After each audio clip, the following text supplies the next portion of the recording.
Doom Vivamus Vivamus Epicureans. This is the BCE Comics Pod one-shot edition. I'm your host, Nick Smith, and I'm joined by...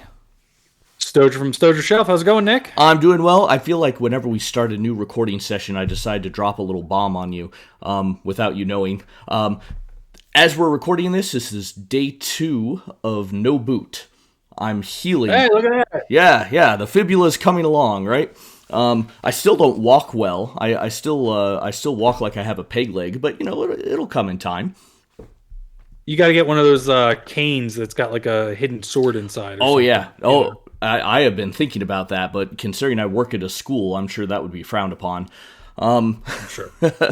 All right, so we are participating in Kurtis Findlay's Epic Marvel Podcast Reading Club, and this one shot is going to be our brief thoughts on today's issue, which is Kitty Pryde and Wolverine number 6, Honor.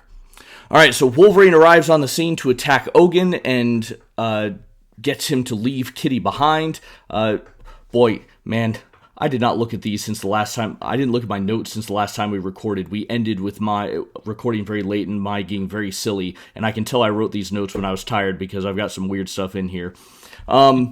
So let's see. Ogun leaves. It's also been a while since I've read this, and I'm forgetting.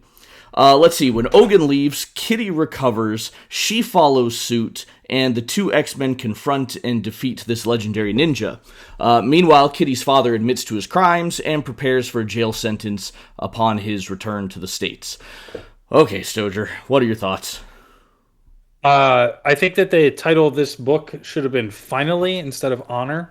The entire miniseries drug on way too long. I think for this issue specifically, though, it's good to get some action in it and the finality of the issue. So, of the 6 issues in here, this is one of the better ones because there's some things going on and the end is in sight. I'm still like a little confused as to like where what is Ogun? Like, is he a mutant that has specific powers? Is he this sort of spiritual deity? Like, there's, I don't know. I don't actually care, which says something about the series, but it never really sinks in what he is. At the end of the day, I think this entire series is just a way to boost. I think we talked about this a little bit last time, but this whole series is just a way to boost Kitty's abilities, to force some maturity upon her, give her a haircut, get her into a costume that's more consistent. She's basically going to wear a bluish outfit like this for quite a while going forward, as opposed to the rotating cavalcade of outfits that she's been in up until now, and give her, as you were saying last time, more offensive capabilities. So all of that's a positive. It's good to see Wolverine and Ogun sort of fighting it out here. But even like the Kitty's dad is breaking the law somehow. Like, it feels like unnecessarily complicated, and I know that was kind of laid out in one of the earlier issues. They could have just as easily had just the mafia strong-arming him. I don't know what it really does to the plot to demonstrate that he kind of did something wrong and has to go to the cops. Like, you would think like the shadowy figures that could slice him to ribbons would be enough to hang over his head. Anyway, what are your thoughts? I'm thinking when it comes to Kitty's father, I think part of the idea is that there is this moral grayness about it. Not everything's black and white as we like to think of when in superhero comics. He did a bad thing by, what was it? He embezzled money or something like that in his bank. But he was doing it to help people who couldn't pay back their home mortgages or something to that effect. So he was doing a good thing, but via a bad thing. And I think that was kind of the idea is part of this maturing of Kitty is realizing that, not everything's black and white. And, she faces some of those challenges herself when she's tempted by stealing money from the ATM and so forth just to survive. So maybe that's the idea, but I agree. It was overly complicated. It was a little hard to follow. I did like the fight in this. I thought that was fun. There's a good variety of locations, like the pachinko parlor and the elevator, so that was fun.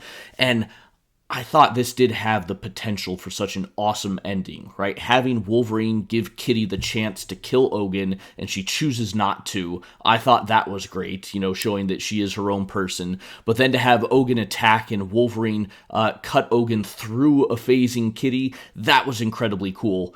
And had it ended there, I feel like this would have been a lot better issue, honestly. The rambling philosophy afterwards, I don't feel like that really added a whole lot to it. The epilogue was necessary, so I can kind of forgive that because, they got to wrap up all the strings and get him back to the States. But, man, it had the potential for a really cool ending. But it's in the middle. Yeah, yeah, and at the end of the day, if this was a 3 or 4 issue miniseries, maybe it wouldn't get as much hate from me as I've been giving it. But I'm glad it's over. I feel like it really drug down the volume overall, just because it was so long.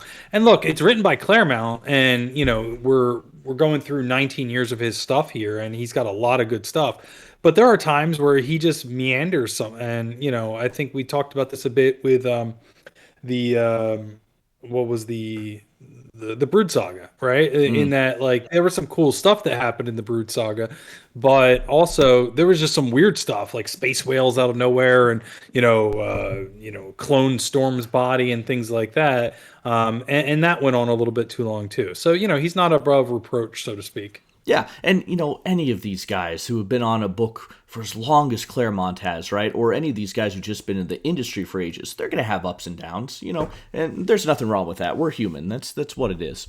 And I'm sure for some people, this is their greatest X-Men comic that they grew up with and loved, right? And that's okay too.